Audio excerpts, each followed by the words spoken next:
If you're not talking, could you go mute?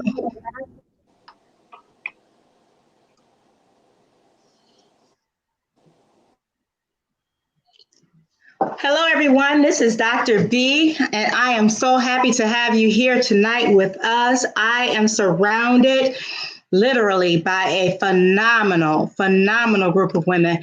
And tonight we are talking abusive relationships. Let's stop the madness. Let's talk about this grown folk style. What I want you to do while we're waiting on people to log in is I want you to, Robert.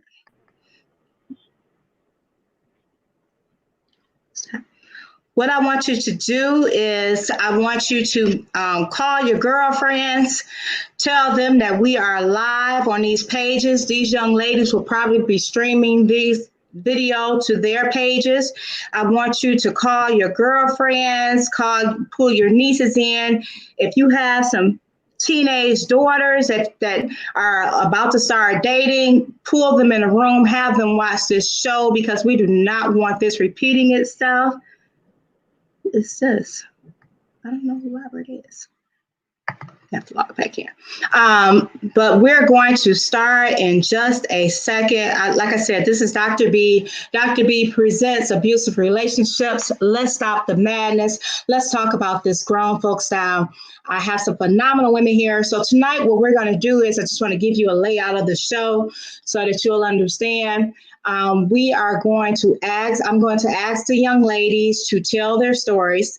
What they endured in their abusive relationships and what was their breaking point. I have two licensed social workers, counselors on the panel, Felicia Johnson and Leah Mills Chapman. They're going to help me provide some insight if issues arise, or provide some insight if the young ladies have some questions, or if our audience has some questions, so that we can get to the bottom of this.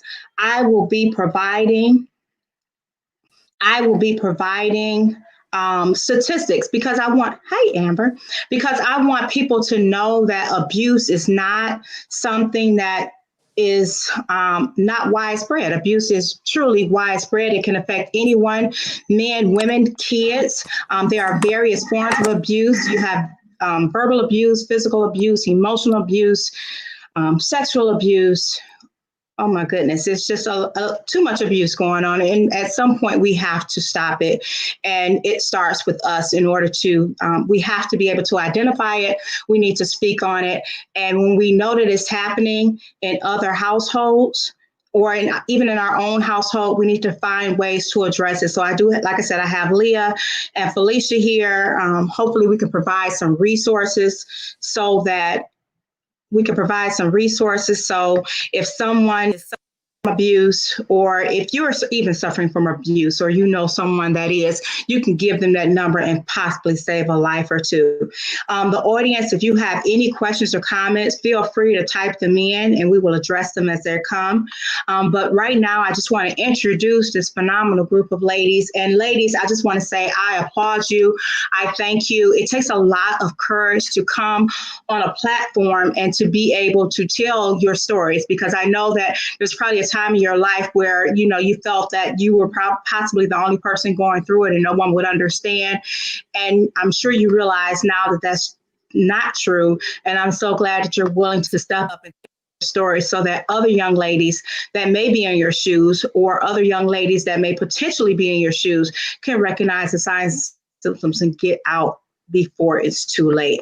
So on the panel, I have Jakara, I have Delinda Jackson, I have Ashanti Queen, I have Ashara Naya, I have Amber Boone, I have Tiara, and like I said, I have Felicia and Leah here. They are my counselors and social workers that's going to help guide me through this.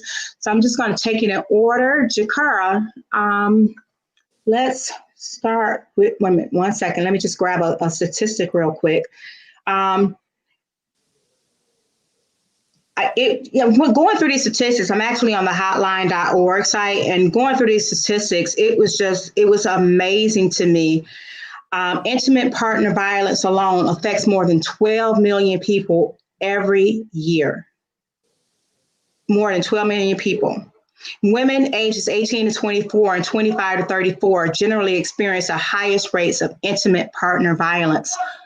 So, Jakara, if you don't mind, can you start and share your story with us? And what was your breaking point? Okay, so I'm Jakara. I am from Ypsilanti, Michigan. I'm 29, and my relationship with the person started when I was 16. And I would say that initially maybe I was going through some different type of maybe more emotional and verbal abuse that I don't think he even knew was happening or occurring. And then I never forget it. Things got really real when at 18 we had our first child, and the day we came home from the hospital, it just was a whole ordeal of a situation that just blew up out of control. And from then, it honestly just continued to get worse in different ways. It was times where it just wasn't, too bad in my mind. It wasn't too bad, but at the time, I also was not aware of all the impacts it would have on me and my children. We have 4 children together. And so out of the 4, 3 of them have for sure seen a good amount of, all types of things. They've seen a lot. It even got to a point where my oldest son seen me get handcuffed, and I went to jail over a situation between me and this individual. But I would say that oddly enough, with everything that we went through, the biggest thing I think was just the mental, emotional, and verbal abuse. It did get physical at times. I would say it was a time where I really didn't realize, it was times where I didn't realize if I was going to make it out my home alive, if my children was going to be okay, if the individual was going to be okay. It was a lot of different times like that. One of the things that I had explained to some people not too long ago is, the hardest days was the days where you really felt like you were just, you had enough. But it took days, weeks, months at times to even build up the strength and the courage to be willing to go through whatever I was going to have to go through to get the individual out of my home. And those are very hard times. I would say that his mom helped me a lot. I didn't feel like I can really call my mom, my sisters, or anybody like that. So in ways it isolated me for sure. My children lived in fear a lot of times. And I would say my breaking point was really I didn't have one. He ended up going to jail. And that started me on a path of learning what it was like to just live for me and my children and to figure some things out without always having that constant pressure of having to live a certain way or protect us in different ways. And I don't know, even after that, that ended up leading up to the incidents of me going to jail. And that for sure was it for me after I had went to jail for nothing, pretty much.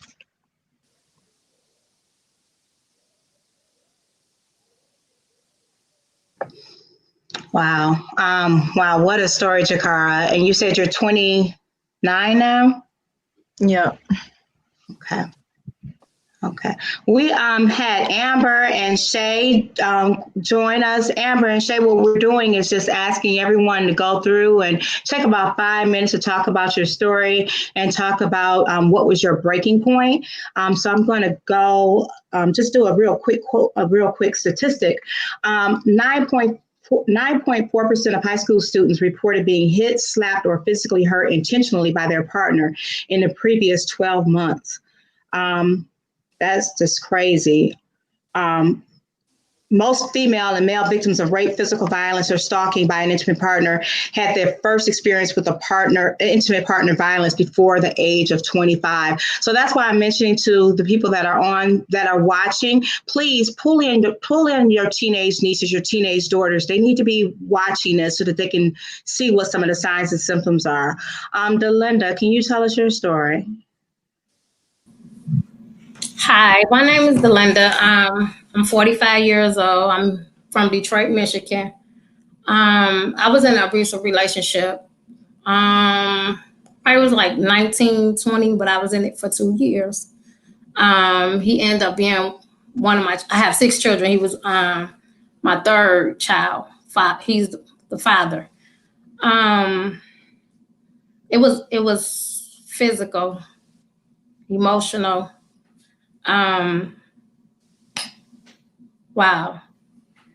Where can I start? I have been, I can remember the first time that he hit me. I guess my phone rang. We were in the house and I had my cousins and stuff over and my phone rang and I went to go answer my phone. And I went back into my room and then that's the first time he hit me. And after, then it just shocked me. So I didn't think nothing of it. That you start the isolation, people start just disappearing from my surroundings. It was just like I was there by myself all the time. And at the time I had 2 children. One was 1 and the other one was like, I think Denzel was like 3 or 4. I had been tied up, pregnant, left in the house, literally all day, tied up with one of them long stitching cords. I have had a gun in my mouth, my head. He has broken into my house plenty of times because I had relocated. My grandfather and them made it where I was able to go somewhere else and stay. And he will be on my roof. He broke in my house. My granddaddy had to literally like lock us in for when I had to use keys to go out where nobody can actually come in. I have to actually let people in. I believe my kids started getting abused.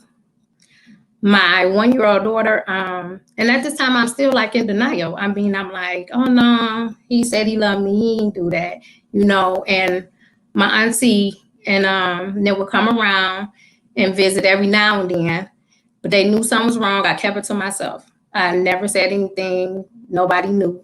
They might have figured it out, but I didn't share nothing with nobody. I just stayed to myself, me and my 2 kids. But for that whole time, my daughter, she had 3rd-degree burns from her butt all the way down to her legs. And when I took her to Children's, they said that was abuse.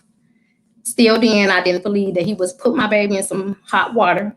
She was down to her behind. She had a purple black eye at the age of 2. Still in denial. Like, no, he ain't doing this. He ain't doing this. He really had me deceived because personally, I was looking for love. I dealt with a situation with my mom that I felt abandoned. I was just looking for love, and I felt he was just there to give it to me. But it was some hard times, some real hard times. I'm just speed it up a little bit. Recently, I rewatched in 2018. I'm gonna say how I got out of it was the fact that he ended up going to jail out of town, so he didn't come back. And that's how he never came back. So I had in 2018, I had received a message, and when I opened up this message, I seen his picture, and I'm thinking, okay, I thought maybe he was deceased or something, but I had found out he had murdered his girlfriend. So when I read the article, everything that she was duct taped, she was tied. He had literally split her throat. Now, this is my son's father. So because I was so silent for all those years, I literally just broke down. I think that's the most I broke down when I heard her story, because I felt like I could have saved her. Like, what can I do?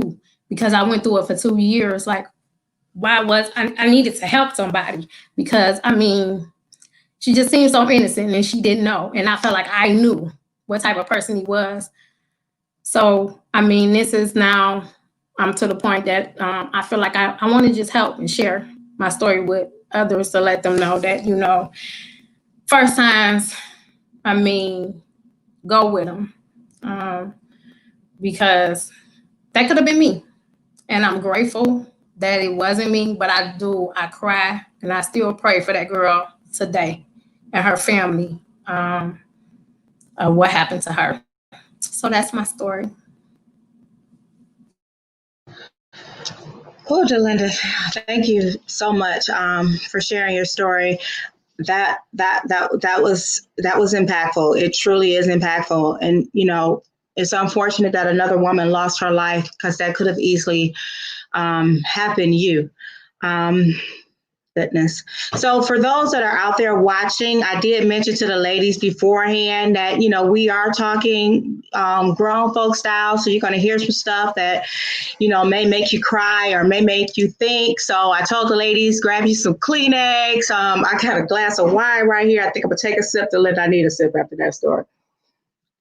But we're going to keep going on because, again, we want women to recognize the signs and symptoms of abuse so that they know that, it's time to bail out or, to help their girlfriend out or their mother out or their daughter out. We got to stop it.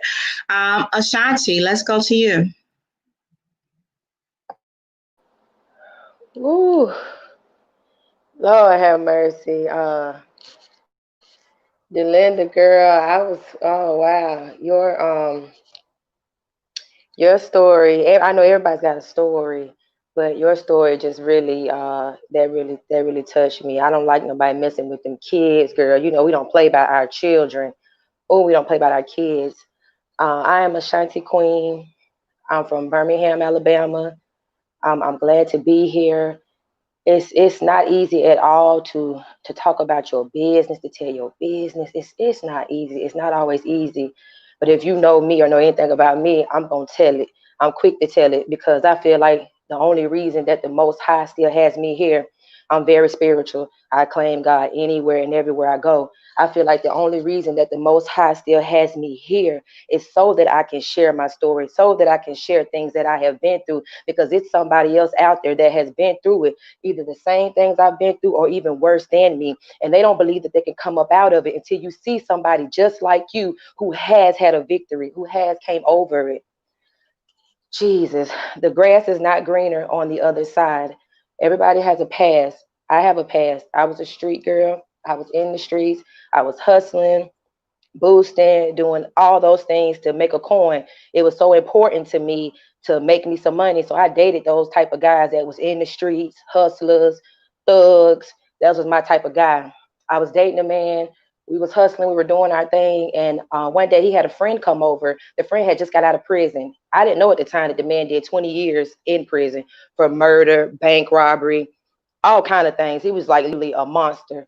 This guy came up around us. He started playing up under us, being real nice to me. I always knew that there was something about this guy. And I was like, man, he gonna walk in the trap and take over the trap. Like, you better watch him. Watch him.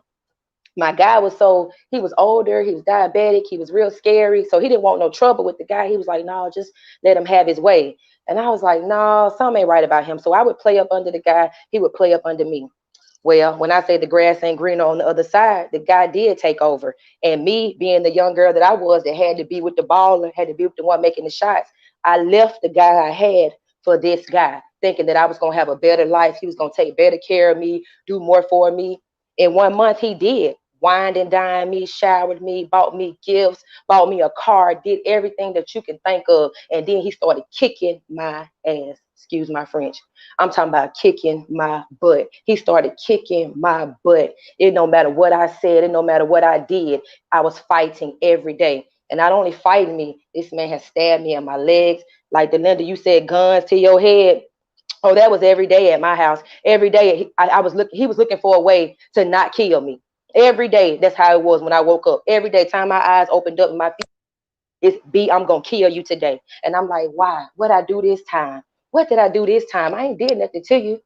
We were from an area, and I would go out sometimes and people would see me, and they would report back to him, and they would just lie on me. Different ladies that was jealous of me in that time, and or different guys who I might have had turned down, and they would just lie on me to this guy. He would come home and like, yeah, I heard you say hey to such and such. I heard you waved at such and such. And there we would go again. It was jumping on me, jumping on me, jumping on me. So finally, what was the straw that broke the camel's back? I had went out one night His cousin saw me in the club, and I was talking to a guy, and I told the guy, look, give me some room. You know my guy's crazy.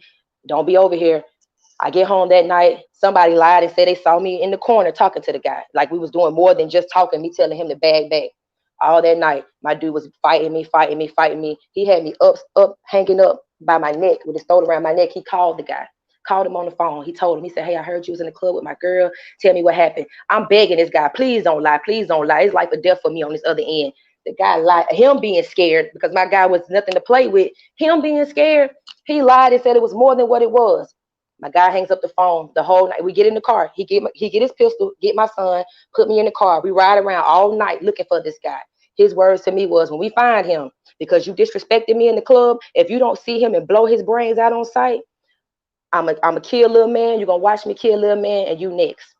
So you know what I did all night? I rode around with him looking for this guy all night. By the grace of God, we couldn't find him. I found a way, because I'm going to wrap it up. I found a way to make my ex take me to the hospital. He had beat me up so bad that day. You done choked me. You done dropped me through a glass table. I found a way to make him take me to the hospital. He takes me to the hospital. He's like, if you let them people know what I've been doing to you, he would keep my son. Him and my son had a bond like this. My baby was 4. That child is now 17. He was 4 then.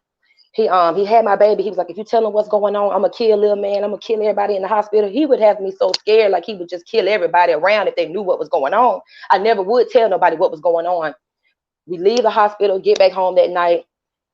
I remember him dropping me through a table. When I came to, he was on the phone with somebody. He was on the phone with the lady that I took him from. He took me from somebody, but I had took him from somebody too. This lady had turned into a preacher. She was praying for me on the phone with him, telling him, please don't hurt her. Please don't kill her. Please don't do nothing else to her. Just let her go. Just let her go. Finally, that morning, I was able to leave, and I had to sneak out my house with the clothes on my back, with no shoes on my feet, me and my baby, while he was asleep. And I had a break, and I was able to escape, run out the back door, run through the road, run across the field, and just get away. And that pretty much wrapped it up. But that was hell for me. It was torture. Me and this man was together for 1 year, and every day it was like I was in the fight of my life. So I want to tell you young girls that's still out there in the world, because I'm no longer in the streets like I was, glory to God. I am a street girl, but I'm no longer in the streets. But if you are, it don't matter, because you lived a certain lifestyle, or you lived a certain way, and you dating them type of guys. You don't got to go through nothing. Get your own money. Get out, break out, get your own money. Stand on God. God got your back. I'm telling you, take it to the Lord in prayer. He will relieve you. He will remove you, and he will restore you. I am a living witness. I don't look like half of what I've been through, and I shouldn't even be here today. But God, there's another chance for you. And that's my story.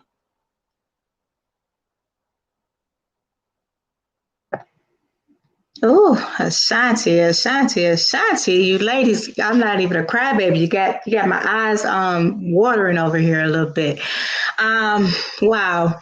Back to our statistics. 52% of college women report knowing a friend who's experienced violent and abusive dating behaviors, including physical, sexual, digital, verbal, or other controlling abuse. 50% of college students say they don't know what to do to help someone who is a victim of dating abuse. So we want to make sure that by the end of the show, we make sure that we have a link or we have a phone number out there so that people will know if you're a victim of abuse, you know someone, know who to call. Oh, let's keep this going. Shara? So I don't have a story that includes physical abuse, and I'm so overwhelmed by all of the stories that have been told so far. It's truly disheartening. But what I want to talk about is primarily the mental or emotional abuse, and because quite often abusive situations, whether intentional or not, because sometimes they are not intentional, all the range of the different types of abusive situations can have physical effects. And a lot of times I think that people don't know that, or don't associate the physical effects of the abuse beyond the abuse itself. Sometimes they don't associate those physical effects with the actual abuse. And so, you know, even speaking of the intentional abuse, or unintentional rather, the types that, you know, in the situations where the individual does not intend to be abusive. I even think that knowing that, the abused individual finds it even harder to call it what it is. You know what I mean? But this is especially true in situations, like I said, where it's emotional, because it can even happen with physical abuse. Sometimes people just go to a point where they never even thought they could go to. And so that applies with any kind of abuse, as far as I've seen. But the emotional aspects are different, and that can't be denied. You know, the emotional abuse is different. You don't have someone physically hitting you. You don't have someone throwing something at you physically or shaking you around. But what I found is that there are so many effects, secondary effects, that can come about from abuse. Someone, a dear friend and family member, told me to journal. And I realized one day that it was just like all this stuff going on with me, and I was just so stressed out. And then one day I was just like, what in the, I literally felt like I was mentally and physically falling apart. And so I sat down and I grabbed my journal, and I was just like, let me write down all this stuff. And I wrote down a lot of it that I could think of at the time. And I, you know, I had tics, whether it was my finger or facial tics, my eyes or eyebrow, other parts of my face, things would just jump. And it was just happening more and more frequently, over time. And I'm like, okay, well, and then not only did I write down what was happening, but I wrote down when it started, because I wanted to be able to get to a point where these things stopped, and I needed to be able to track how long it took, when it started, when it ended. Knee pain, you know, joint pain. A lot of people wouldn't associate that with an abusive situation unless you actually got physically hit in your leg. You know what I mean? Heart palpitation, that's a big one for me, because it scared the daylights out of me all the time. I'm like, what is my heart doing? You know, my chest would just be beating, my heart would just be beating irregularly, or sometimes it felt like it would skip a beat. Digestive problems, my intestines, upper and lower, you know, abdomen issues, pain, problems digesting my food properly. Also, I mean, in different areas too, just stuff that hadn't been happening. Left side, right side, upper, lower. It was just this crazy situation going on in my abdomen.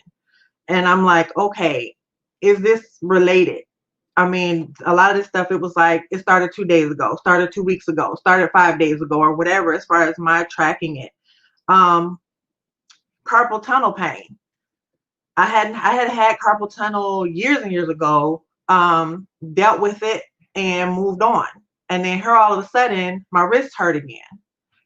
Memory problems. That was a big one too, because I was like, how come I can't think straight?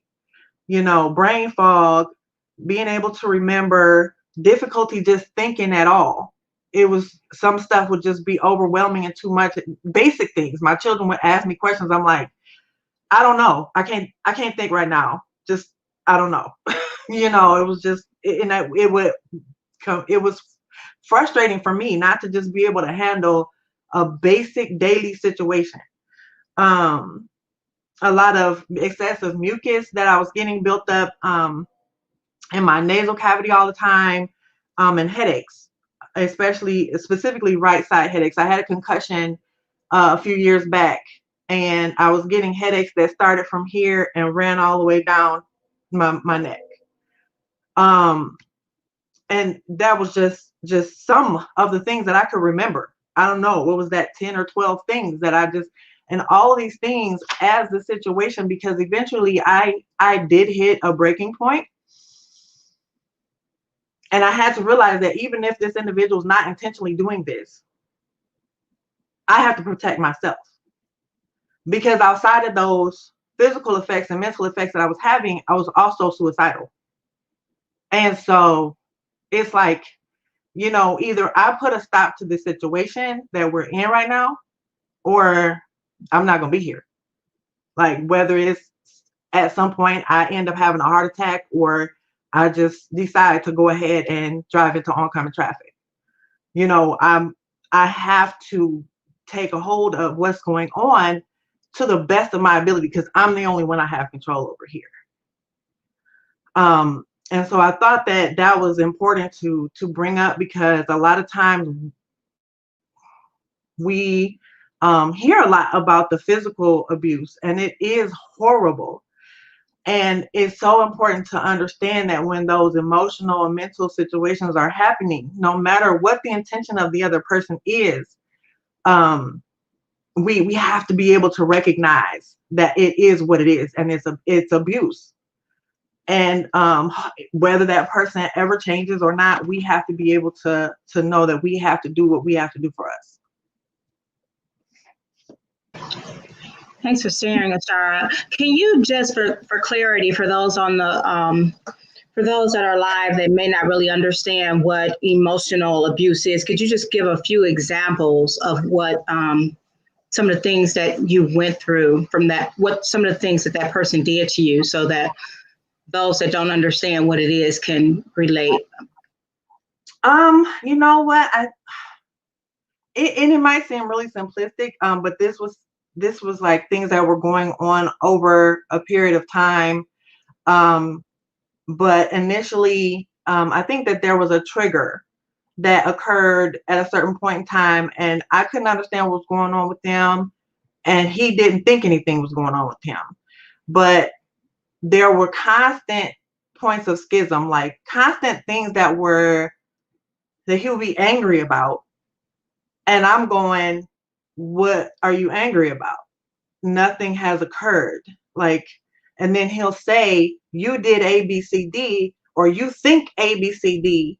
And I'm like, no, I actually don't. No, actually, that's not actually not what I was doing. Well, you had a look on your face.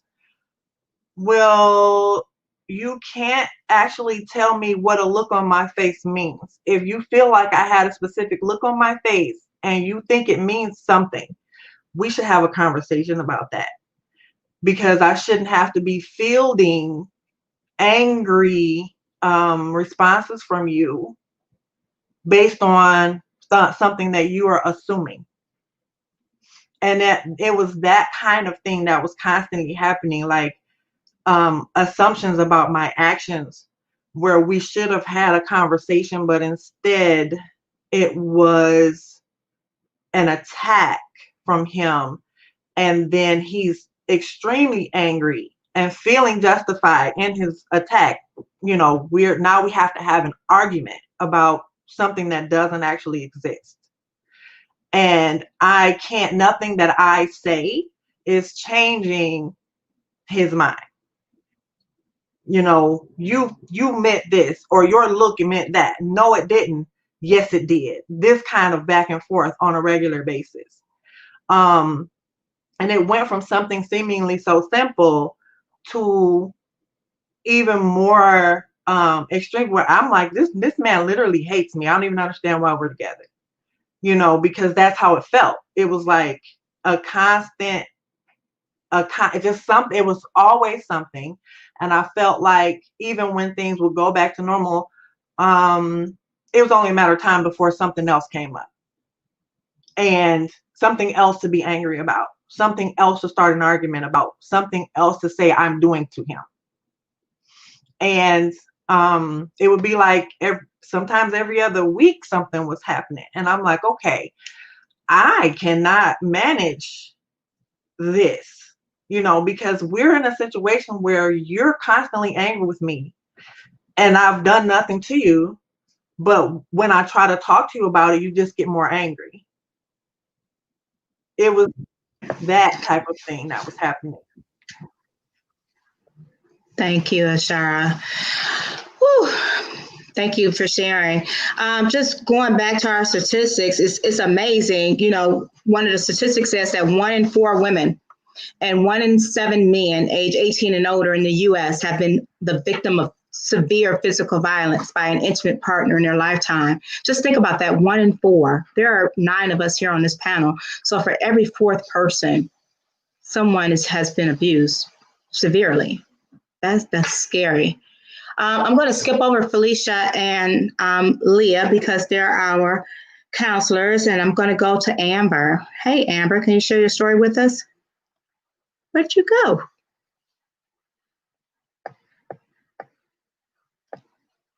Okay, Miss Shay Queen, can you go ahead while we wait on Amber to come back? Yes, hi. I know the screen says Shay. That's just what they call me. But my name is Paula Favre. I'm from Mississippi, but I actually live in Seattle now. My abuse was long term. I was abused from mentally and physically abused from 1998 to 2014. So I'm 51 years old now. So the reason why I chose to be on the panel or wanted to be on the panel, because I want women to know no matter what they suffered, that they can get through anything, especially after years of abuse, and no matter what age you are, that you can actually start over. Mine started out lightly, I mean, maybe a slap or maybe even get choked and it escalated to verbal abuse, like you're a slut, you're a whore, in front of the kids. And I was a respectable woman, I was old school, I catered to him, and I worked, he worked, and mine was so different. I was so quiet about it because people would have thought that we had the perfect relationship. And I was embarrassed to tell because he was well known in the community. He would, excuse me for lack of words, he would screw up and he would like buy me a car. And he would tell me, you know how many women would like a Mercedes? I'm like, I don't want a damn Mercedes. I just want you to love me and I want you to be home. I don't want money, and that was my thing. So, and then when I was younger, I went through foster care like the last couple of years of my high school life. So I didn't want like a broken home. I was scared to have a broken home. So I kept, and when they say people stay for the kids, they really do. I was like, if only I could make it until my son graduate. If only I could but I couldn't make it.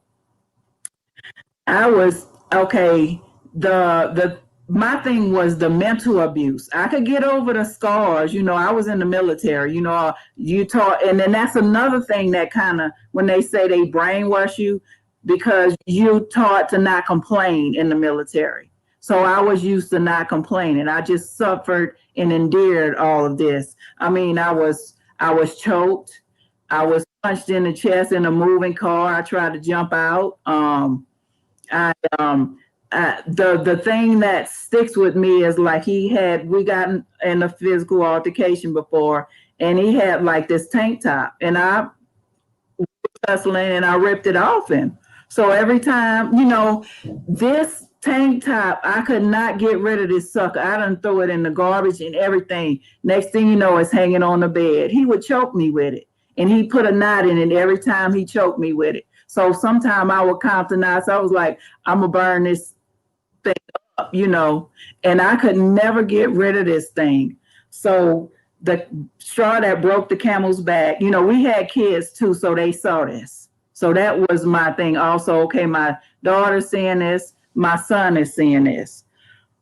What made me want to leave is my son, he is like mild-mannered like I am. He was way bigger, taller, muscular than his dad. He stood over here and told him, you know what? You talk to my mama, speak out of her name, call out her name. You touch her, you raise her voice, I'm gonna kill you.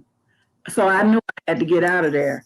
My son, when I told him my ex that I was gonna leave, he was sleep. I slept on one couch, he slept on another.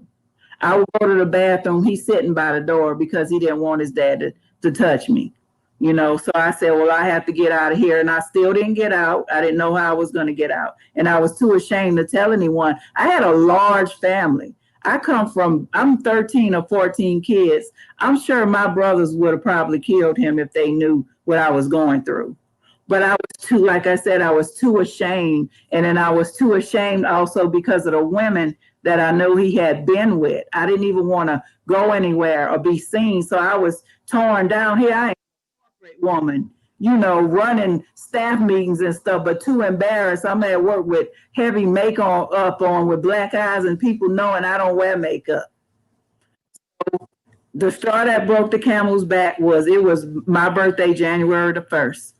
I was downloading some stuff on the phone because, it was my birthday. We took a lot of family pictures. My phone died. I brought my phone over to the corner. He was like, "Who are you talking to?" I'm like, "I'm not talking to anyone."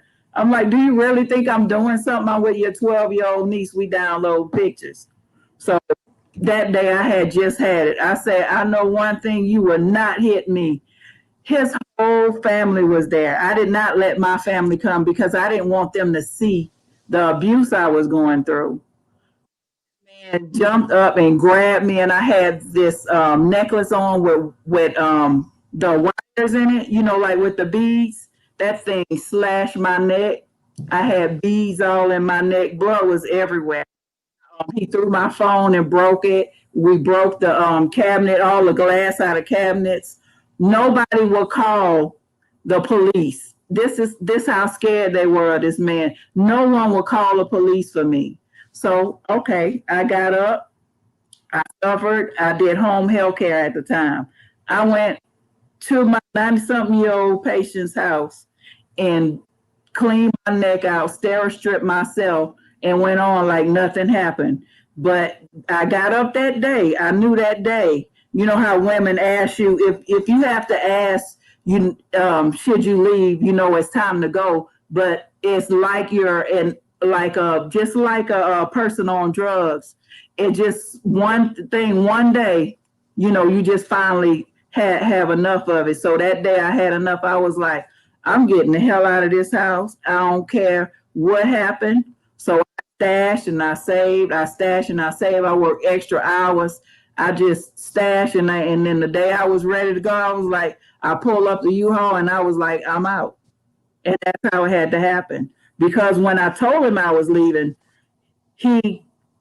every day, tortured every day. I had to sit in my driveway and pray, Lord, please don't let him jump on me today. Lord, please don't let him have something crazy to say because I just want to go home and go to sleep, and just try and make it through this. So I finally got out, and it has taken years, and I think maybe the last couple of years for me to get myself together mentally and financially, because how they tear you down, they tear you down. They want you to believe that you're not worth it, and that they just tear you down mentally, so to make you think that you're not worthy or no one else will want you. But I have grown on to, to open a business that helped me out of my shell, because I'm normally this bubbly, outgoing person, but he had torn me down to where I was afraid to go out. I had developed like PTSD and social anxiety, and I'm a really outgoing person. I mean, I had got to a point where I stuttered because of how he yelled at me and how I had to hesitate in my mind. I had to think about what I said because I always was on eggshells. So I got to where I'm like, I'm an educated woman. I have 2 degrees. I have all this, but I feel like, I was so torn down and so broken, but it's just almost like I have described to people, it's almost like a pimp, like they tear a woman down mentally. That's was almost like it was, but he was my husband, and that was from 1998 to 2014, and I'm finally free, and I finally have overcome it all, and I still have even in my business, I was scared almost to reach out for the panel.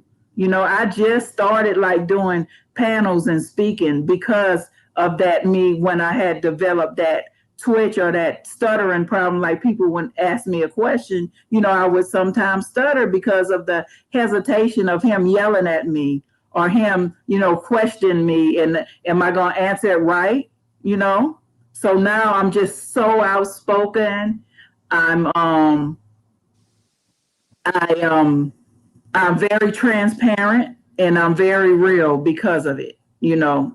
And I'm so glad I've overcome this. That's why I want women to know they can overcome, and I don't want them to suffer in silence. I want to help women that are like leaving, because you have people that shun you, like when you're going through divorce, people that are in your business that ride the fence, you know. And I still want you to be able to tell somebody that you're going through this and to get help, because I never told anybody. You know, people had an idea, you know, my friends or family, but they had no idea everything that I've been through.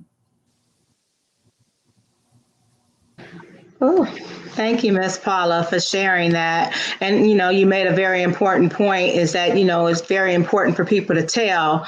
And, you know, I know that we're going to talk about it a little bit later and probably put it in the chat, but I just want everybody to know, if you're experiencing domestic violence, there is a hotline. Domestic violence hotline number is 1-800-799-SAFE. Again, that's 1-800-799-SAFE. If you feel that you're in a situation you need to talk to someone to see, you know, what your next steps are. And I think, you know, like Ms. Paula said, if you have to ask the question, do I have to get out? It's probably time for you to make a way to make that happen. I just want to go through the comments real quick. So a lot of people are giving you ladies praise for telling your stories. And again, I really thank you, because I know that this is hard for a lot of you to tell your stories, but I know that you're truly impacting other people.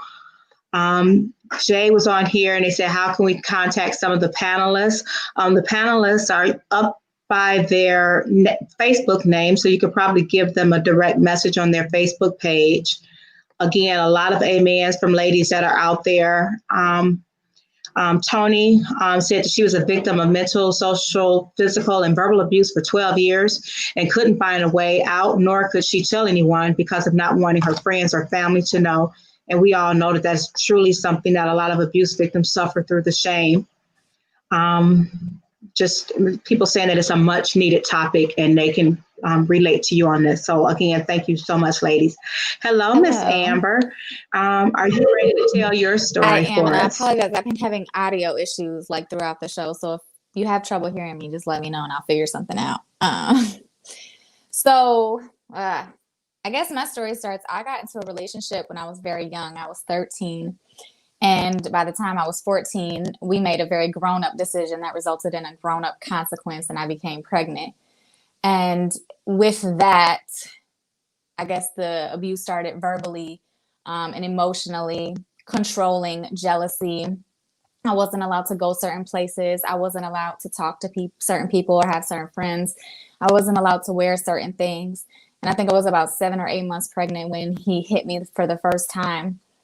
And I think it was devastating, because I was like, dang, I'm about to be with this person the rest of my life, and this is what it's going to be. And it just got worse. We were together for 6 years. We ended up getting married at 16, and I thought marriage would change everything. I thought if we got married, you know, he wouldn't treat his wife like that. And we had another baby. So by 17 years old, I was married with 2 children in an extremely abusive relationship. He had tried to kill me on multiple occasions, put a gun to my head, down my throat, or in my mouth, under my chin. He held a butcher knife to my stomach and my throat when I was pregnant with my son. Threatened my life several times. He would get in the car and drive really fast and really erratic and tell me he was going to crash into something and kill me if I, you know, didn't promise to stay with him. At one point, he even made me sign like a homemade contract, this letter he had written where I had to sign it saying I would never leave him, while we were going like 100 down the road and he was driving erratically. And constantly the mental and emotional abuse of being told, you know, you're 17, 18 years old with 2 kids. Nobody's going to want you. Like, nobody's going to love you like I love you. Nobody's going to deal with you. he cheated like constantly. And again, that was my fault, like for whatever reason. Well, if you did this, if you listened, if you gave it up more, if you did this and that and the other. So it was like very manipulative, very, very abusive. Then he started being abusive with the children. He put my daughter in the hospital when she was 2.5 years old. And I think the thing that we don't talk about a lot is the fact that the shame that goes along with it, right? Because we stay and we're embarrassed because of that. And then our friends and family get frustrated because they're like, you keep going back. What am I supposed to do? And then you don't want to tell them what's going on anymore because you know you're just going to stay. You know they're getting frustrated with you. So you just kind of keep everything to yourself. So 6 years of just constant going back and forth, back and forth. And the crazy thing about it, the manipulative part, it comes in where like, you know, one day they can make you, or at least in my experience, made me feel like a queen. Like, oh my God, I felt like I was just the most amazing woman in the world and he would do anything for me. And I felt so loved and taken care of. And the next day I would be the worst person on the face of the earth. And I felt like, you know, he could just kill me and not even care.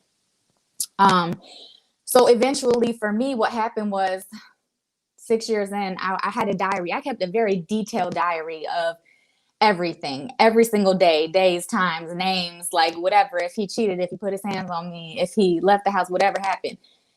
So I was reading my diary one day and it was literally like one page would be detailing these horrific accounts of him abusing me, you know, or, you know, hurting the kids or leaving, cheating, all of this stuff. And the next day would be, oh, you know, he apologized and he bought me this and, you know, he told me he was sorry. And then the next day it would be like, you know, horrible again. And then I would flip the page and it would be, well, you know, his auntie prayed for us and, you know, he said he's going to change and he's going to stop hanging out with his friends and, you know, all of this stuff. And the next day it would be, so I was just, I mean, pages and pages and pages of just like the same thing over and over and over again. And it was literally like a light bulb went off and I was like, I'm going to continue this cycle until he kills me. Because one day he's not going to be able to stop the car from crashing. One day he's going to accidentally hit that trigger. One day something's going to happen, or he's going to hurt one of my children, or I'm going to get fed up and kill him. Like something bad is going to happen if I keep staying. So at the time we were living in Florida. So I packed my 2 babies up and maxed out my credit card to buy Greyhound bus tickets and got on a bus back to Michigan and just like started my life new from there. The messed up thing is like, this was all when I was a teenager. I got out when I was 19 years old.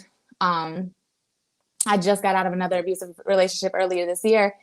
And that one, you know, it hurt, I think, worse because it was like, I'm grown. I know better. What am I doing? I've been through this.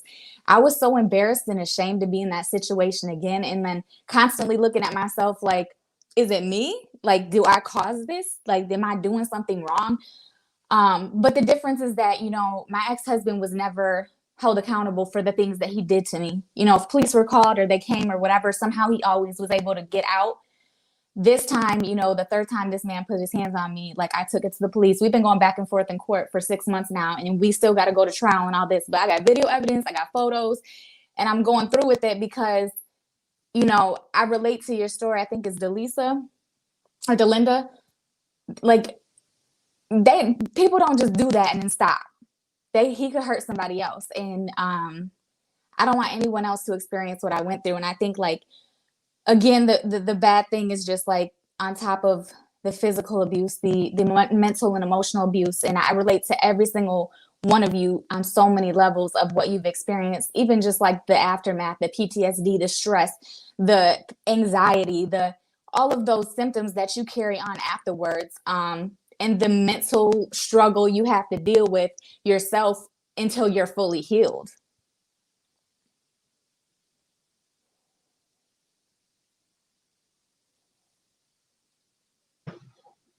Wow, Amber?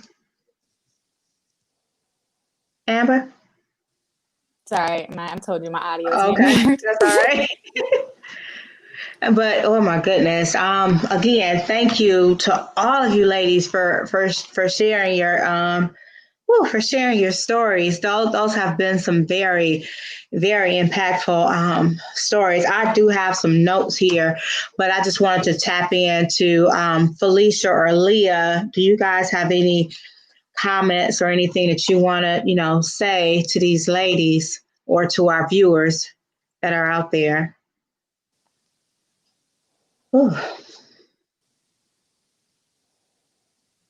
You know, ladies, I would like to say, first and foremost, you're survivors. You could have not gone through what you went through without having a survivor mentality. What I like to tell my clients all the time, it is okay not to be okay, but it's never not okay not to say.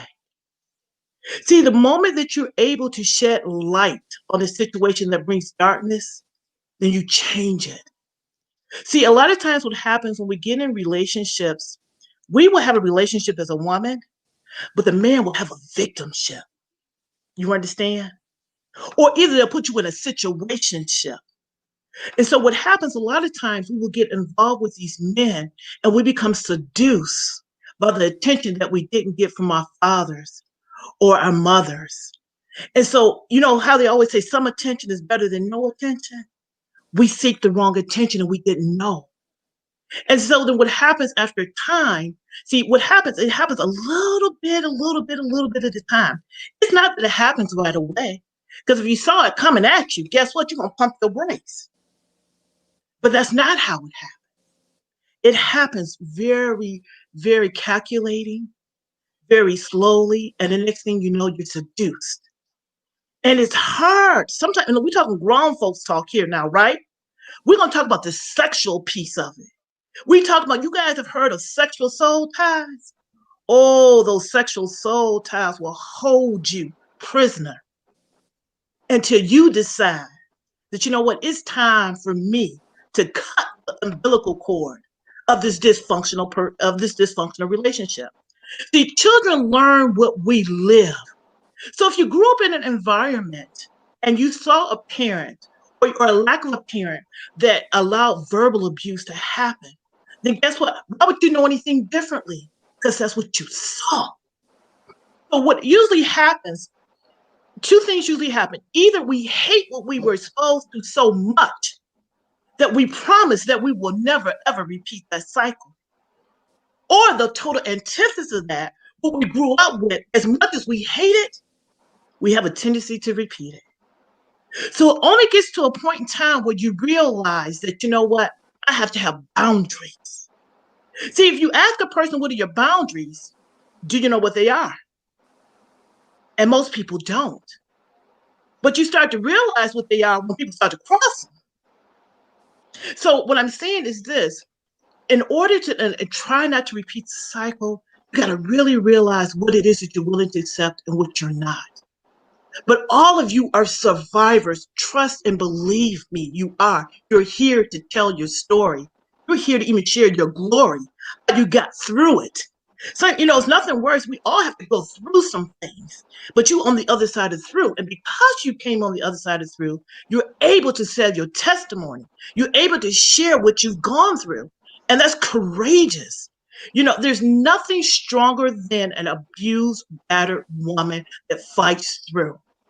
Nothing. You're invincible. It's something in you that's bursting out that's saying, you know what, I need something different. So hats off to you in regards to that piece of it. You know, emotional abuse, horrible. Physical abuse, horrible. But see, if you have the physical abuse, you also have the emotional abuse. Because the emotional abuse always comes before the physical abuse. See, this is one thing I like to tell clients. If you're in a relationship that you would not want your daughter in, then you know that's a relationship, that's a sinking ship. And so that means you got to start changing some things. You got to navigate some things, just like you guys did. You realize the ways you were living was not the life you deserved to live in. That's all I'm going to say right now. I'm going to see if Leah has anything to say.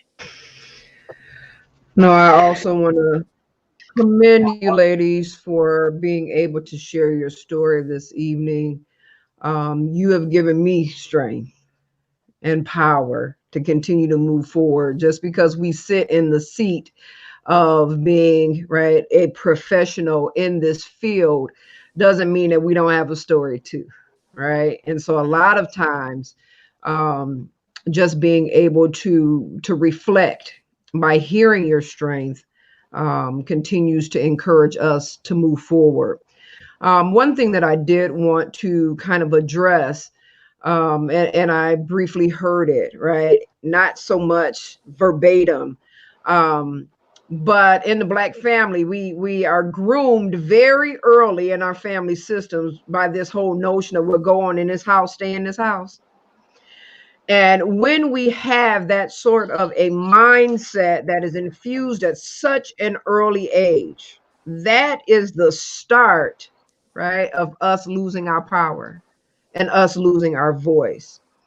And so you all have modeled for your children, those of you that have children, you all have modeled for your children what it looks like, right, to begin to use your voice, to show up, to be seen, to be heard. And so I commend you all today again for sharing your story with you, just all of us here in the virtual room, but as well as with the audience. And then lastly, I'll also add to another piece that I've been hearing throughout. It's kind of this notion of gaslighting. I don't know, anybody ever heard of that before? Mhm. Gaslighting? Yeah. Okay. Awesome. So when we look at gaslighting, what it is if you back it up, right? Hurt people hurt folk. That's what they do, right? So the same way you have a history, whomever you were with had an history, and that particular history, just by virtue of the abusive sorts of things that they did to you, shows that there was some traumatic situations in their lives that they needed to transfer over so that they didn't have to feel pain anymore. And so what gaslighting tends to do is it makes you think that you're crazy. It make you feel like you the one that's sitting in this situation and you don't know what you're talking about anymore. It shifts your perspective from, right, being on point and in your reality to now beginning to second guess yourself quite frequently. But I'll tell you this, the body is so powerful. The way God created the mind is extremely powerful, because what it does is it alerts your body. The body keeps the score. It remembers. It will alert your body when you are in a situation that ain't cool. I heard Amber. Amber said, when she was younger, she was in an abusive relationship, and then, she's found herself again. The body keeps the score. The question is when the memories, right, manifest again, we got to know what our bodies are telling us. When we find ourselves in certain situations that mimic what we did in the past relationships, we got to listen to our bodies. Our bodies will show up. It will give an alert. It'll let you know, right, Ashar? When you start having these pains inside of your body, it will let you know. We call that somatic issues, right? Inside of your body. Your body will tell you by having immense migraines. You'll be like, man, what in the world is going on with me right now? Why am I having all of these headaches? Your body is trying to tap you on your shoulder. Listen up, right? This is one of those alarms. When you start having issues with your stomach, you're having stomach pains out of nowhere. Your body is saying, hey, possibly, right, this is reminiscent of a dangerous situation. And so our bodies look to protect us. All of these things, when your body starts hurting out of nowhere for no reason, and you are under extreme stress, your body is saying, hey, I want to help you out and I want to protect you. So I encourage everyone to continue to listen, right, to their bodies, because you're fearfully and wonderfully made. And even when you don't find the strength, right, from your mind, you might not have the strength to continue on. Listen to your body. That's good stuff. That's good stuff. It is. Thank you so much, Felicia and Leah, for that. And again, I want to thank you, ladies, for coming on here and sharing your story. And I just want you to know that you're not alone. I tell people all the time that that I have a story too. And I just remember being a teenager at 15 and 16 being, abused. And, at that time, like you said, you're looking for love, and you're just glad that someone's looking at you and smiling at you. And I didn't realize that, being locked in a closet was abuse, or I didn't realize that, the slap was abuse, or, taking items from me and giving them to the next girl. I didn't realize that was abuse. I just thought that, well, maybe he was just having a bad day, or worse yet, or maybe I did something wrong. Maybe I wasn't cute enough, because he constantly told me that, that I'm so lucky to have him, because, I'm an ugly girl and not too many people will want me. So I should just be content with what I had. So this topic was near and dear to me, because I want women to know that abuse should not be tolerated. And I wanted women to know the signs and symptoms, because a lot of times people think that abuse is just, getting punched, or, and it's so much deeper than that. When I'm looking over some of the notes, like Jakara said, the impact on the kids. I mean, you guys think that, you're going through something, but when you have those kids watching this, you have those girls, those daughters watching it, and them thinking, okay, is this, daddy loves mommy, so this must be the type of man that I need in my life. Or your sons, are they going to grow up and be their daddy? Are they going to grow up to hit on those girls? You have to think about the impact on kids. Delinda, you talked about denial. So many times you want to make excuses for that person, and you just want to say, I know that this is not what he intends to do, or this is not what he's supposed to be doing. And so you make that denial. And like you said, sometimes you're looking for love, and you're willing to accept things that you shouldn't be accepting, because you want love. But we have to remember that we have to love ourselves first and foremost. We can't have someone love us if we don't love ourselves. And then Shanti, you talked about, how you got away. I mean, that took a lot of courage to just get up and say, I'm out. And it's a shame that you had to sneak out. But for women out there that are in tumultuous relationships, and the only way you can get out is to sneak out, then, hey, you need to make an escape plan. You need to let somebody in so that somebody's car can be out there at the corner waiting on you. Or, we can maybe think of a doctor's appointment or something that you got to go to. You just never come back. But you got to start thinking of escape plans, because you don't want to be, like Delinda said, she got out of her relationship, but that next relationship he was in, he killed that girl. That could have been you. Ashara, thank you so much for touching on the physical effects of abuse, because a lot of times, people think that it's, abuse is that black eye, or those, or those ribs that are hurting, from the kick or the punch. But it can be so much deeper than that. People really don't understand the effect that, stress can have on your body. This man can literally be killing you and not touching you all at the same time. That's scary. And then Miss Paula, you spoke on something deep. A lot of people are embarrassed. They don't want to tell anybody because they're embarrassed. And it's a shame, because I quoted the statistics earlier where it says that 1 out of every 4 women is being abused. So while you're sitting there being embarrassed and potentially putting your life at stake, the person that you're reaching out to is probably going through the same thing. So maybe we do need to talk about it more. Find somebody that you can, say, hey, girl, this is going on in my life. And, Amber, you made a good point. You said that, so many times people get fed up because they're like, I keep trying to save her and she keep going back and she keep going back.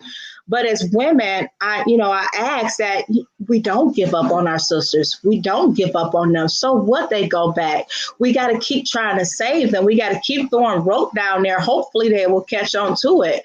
So, for all of those that are out there, and you have, family members that are in abusive relationships, and you just feel like your hands are tied and you can't help them. If you don't do nothing but let them know that your phone line is open, that you're just a text away, that can be so powerful.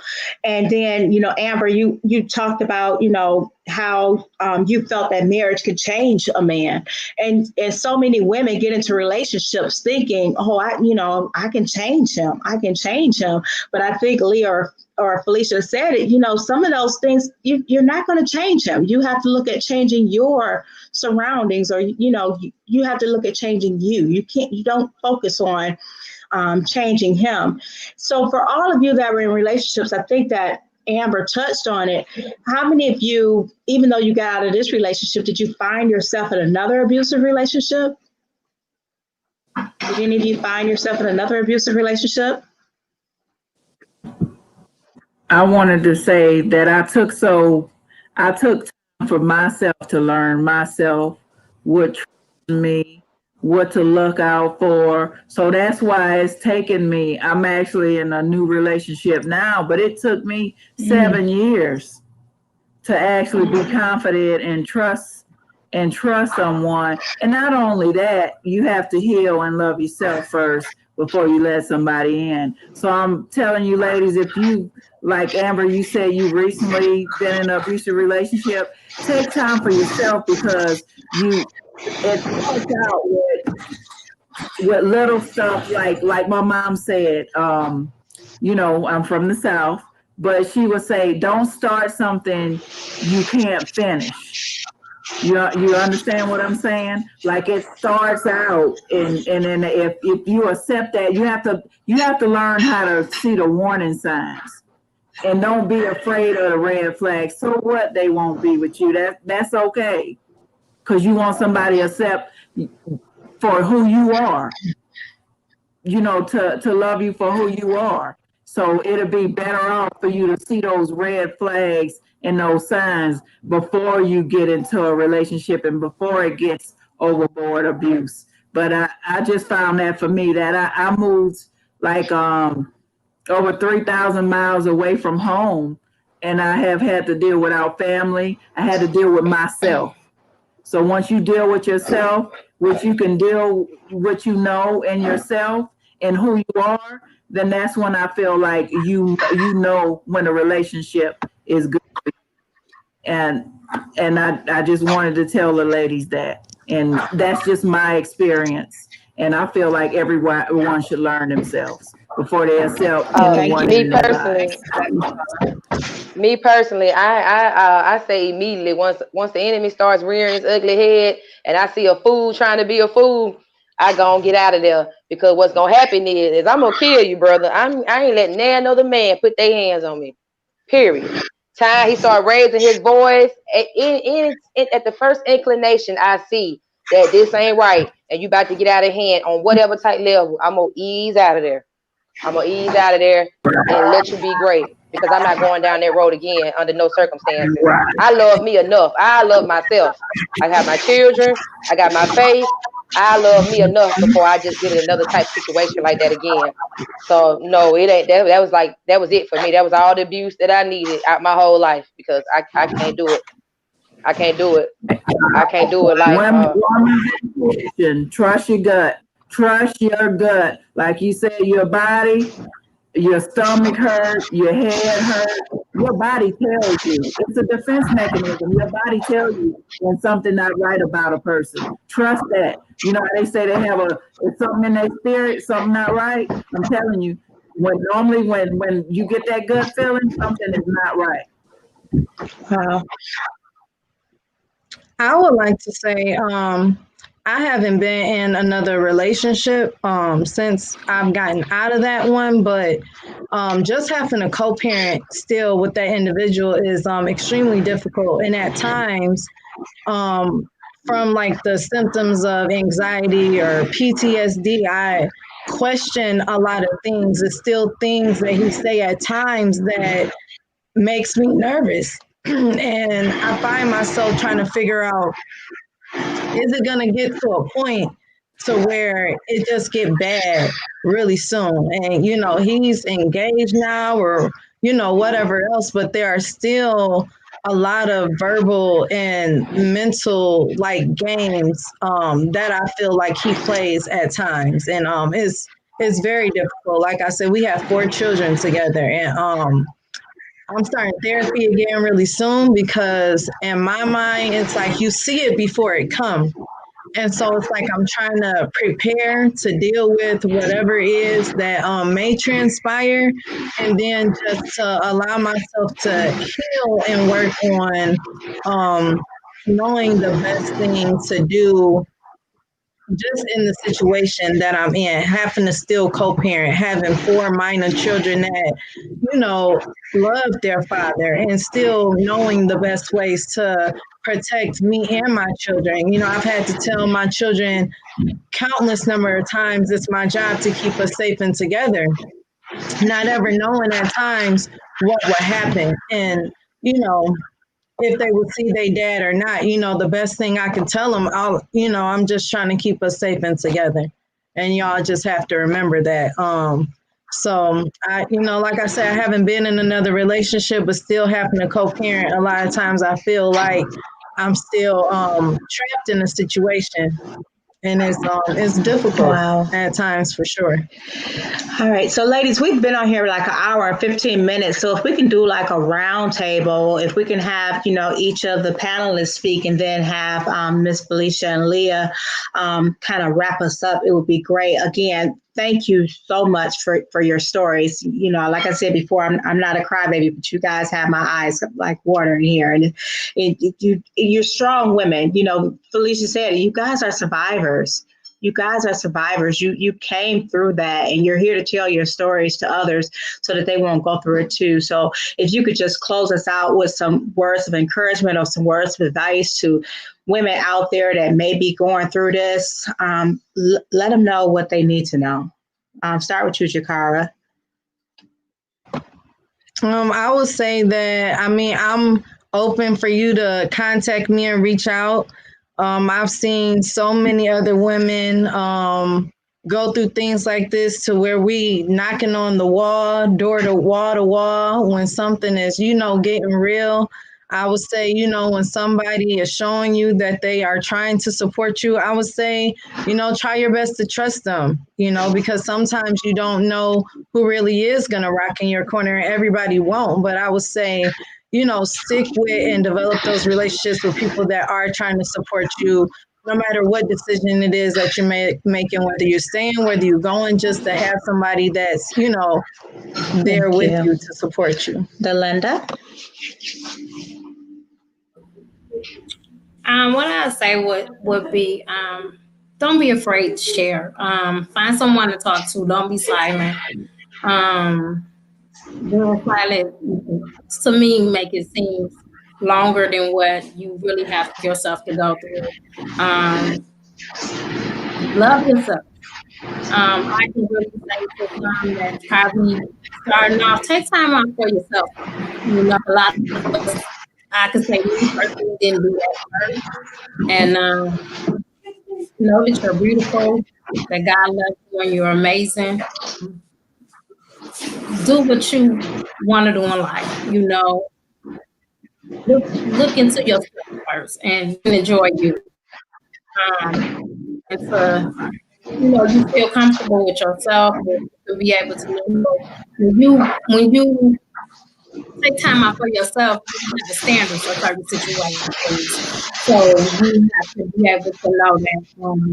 And just don't be silent. Please don't, because it really hurts me that I feel like I waited this long, and I just feel like to this day that I wish I could have had that. Wow. Ashara?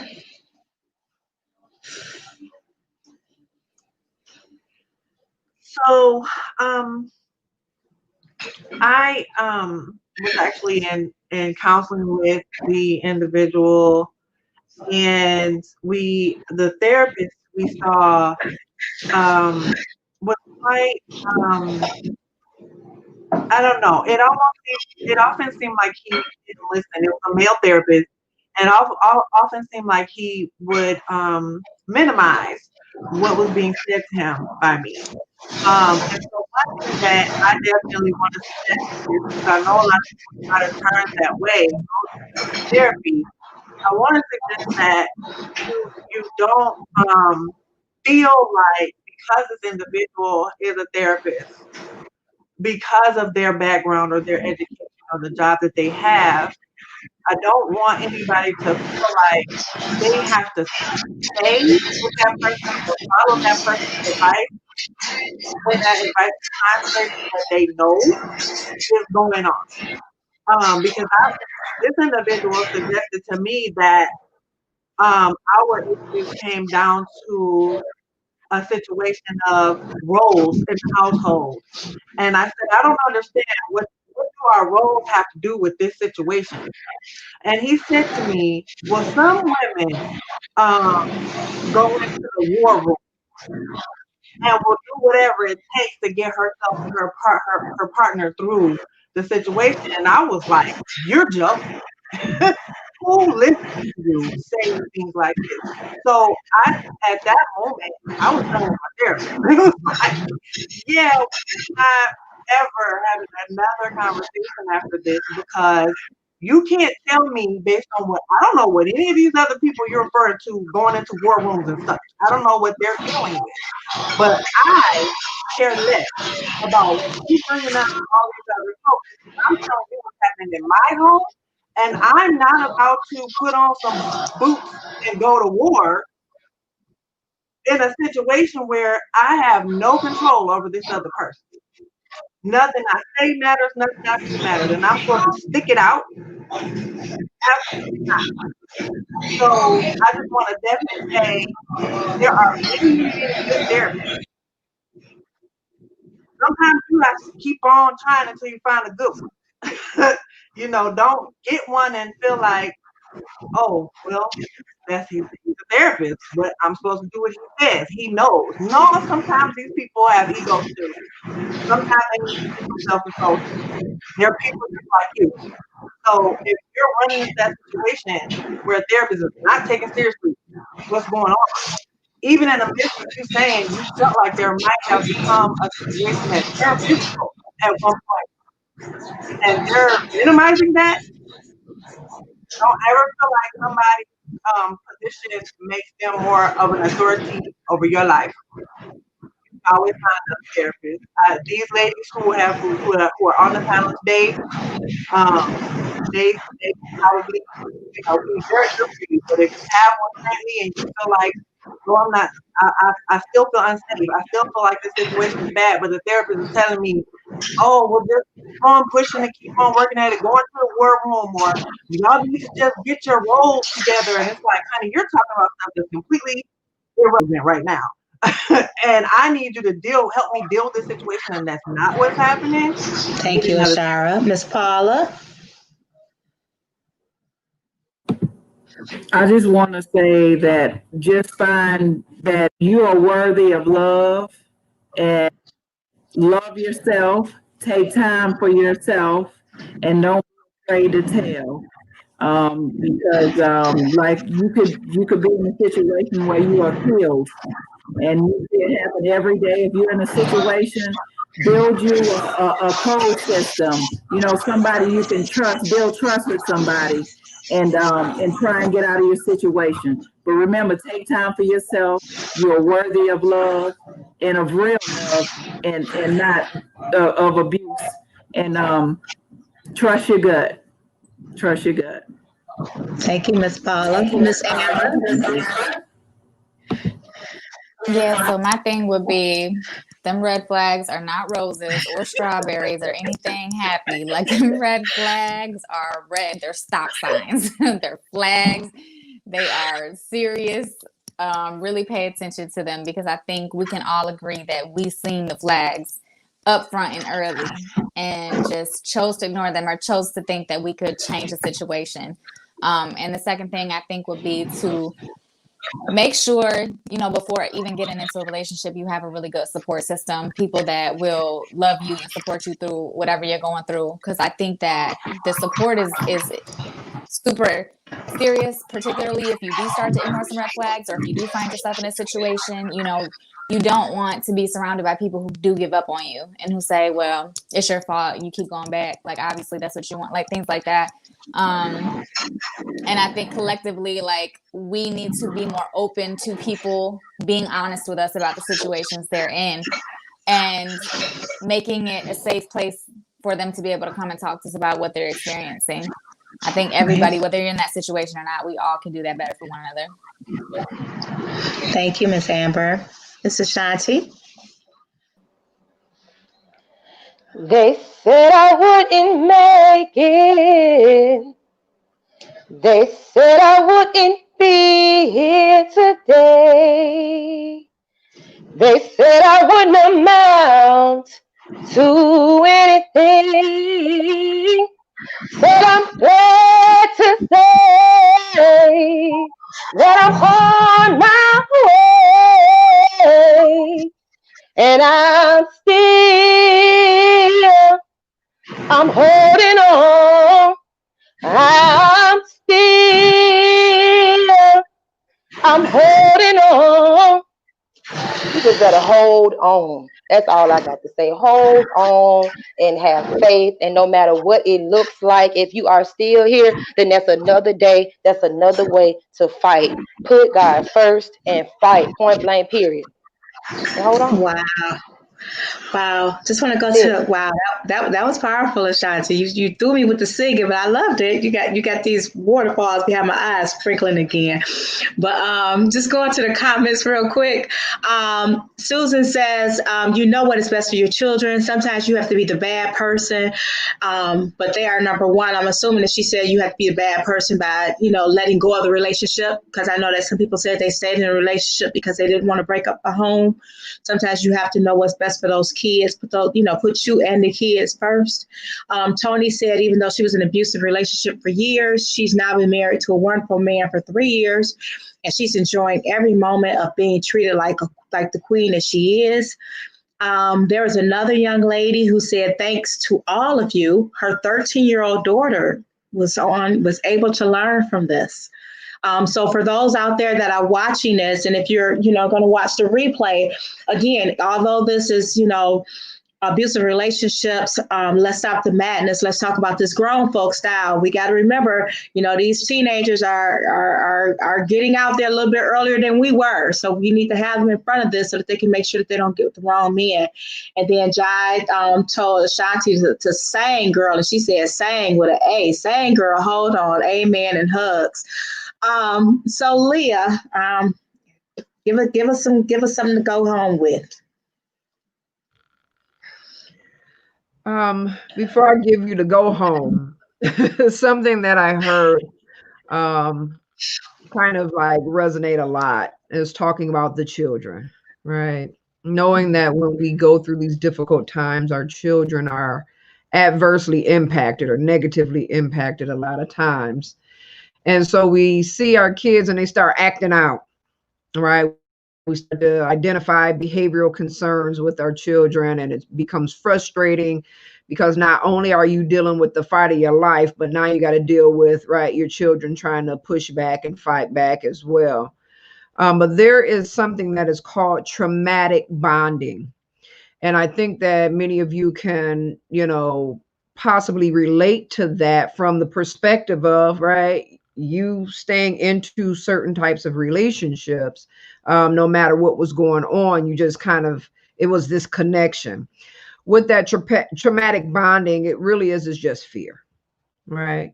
A lot of our babies are afraid. They see what's happening to mommy, and so they're afraid that this may happen to them too. It doesn't mean that they don't love you. It doesn't even mean that they want to actually hurt you. It means, right, that the situation is too heavy for their young selves to manage and to handle. And so I wanted to kind of lead with that as I say, and I end, forgive yourself for the moments that you were there. Forgive your babies, right? If they may have said and or done anything that was hurtful to you, understanding that there is a measure of pain that they too were feeling in the moment. Don't let the guilt and the shame of this situation stop you from seeking the assistance and the help that you need, as well as the help that your children may need. So if for nothing, right, if for nothing, know that there is support that is out here for you, It is just for many a phone call away, a text away, a question away, right? A referral away. Seek out the help that you know that you may need in the moment, even if you've made it out. Sometimes we just need to heal, not just ourselves, but our entire family. So I pray God's blessings over you all that was on the panel, as well as the listeners. And I hope that, you know, he's able to heal and mend what's been broken and move you to a path that is one of greatness.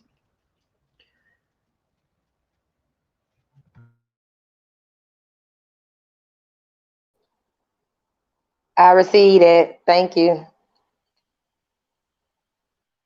You're very welcome, sis. Okay, ladies. Well, I'm just going to wrap it up. I want you to know 3 things. One, when you pick a therapist, you're right. One size does not fit all. It does not. So there's a difference between going to therapy and being in therapy. If you're going, you're just going through the mechanisms. If you're in therapy, you're invested. And that means you're invested in you. And you have to find a clinician that you gel with. You want a clinician that talks less than what you do, because we got to hear your story to help you get through it. The second thing I'm going to tell you, write 6 things far as boundaries for yourself when it comes to relationships. 6 of them. And if a person crosses any of those 6 boundaries that you have identified for yourself, boy, bye. Bye, Felicia. You don't want them. But sometimes you got to understand what your boundaries are up front and see them and pump the brakes. And on that note, I'm just going to say, get yourself as a good therapist. We help you work through some things so you can get through some things. But thank you so much for being courageous to tell your story. Because believe it or not, somebody heard what you said, and you may have just saved someone's life. So thank you again, ladies. Wow. Well, again, thanks to all of you ladies. You are some strong ladies, and I thank you for telling your stories. I thank Felicia and Leah for being on here and offering that professional insight. Again, Felicia summed it up. Leah summed it up. All of you gave great tips. Just want to remember that domestic violence hotline number is 1-800-799-SAFE. As we mentioned before, make sure, try to reach out, find you at least just one person that you can, tell your story to, so that they'll know what's going on behind those closed doors, so that you won't be in this alone, so that you can have someone to reach out to in case things get bad.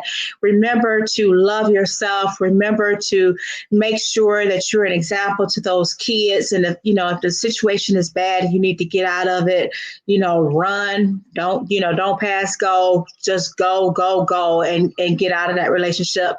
Again, this is Dr. B. We talked tonight about abusive relationships. Time to stop the madness. Let's talk grown folk style. I really think that we talked grown folk style tonight, ladies. And I thank you guys so much. Truly appreciate each and every one of you. I look forward to seeing you again in the future, but on a happier topic. But this was much needed. Good night, ladies. Thank you so much. Have a good one. Good night. Good night. Thank you. Good night.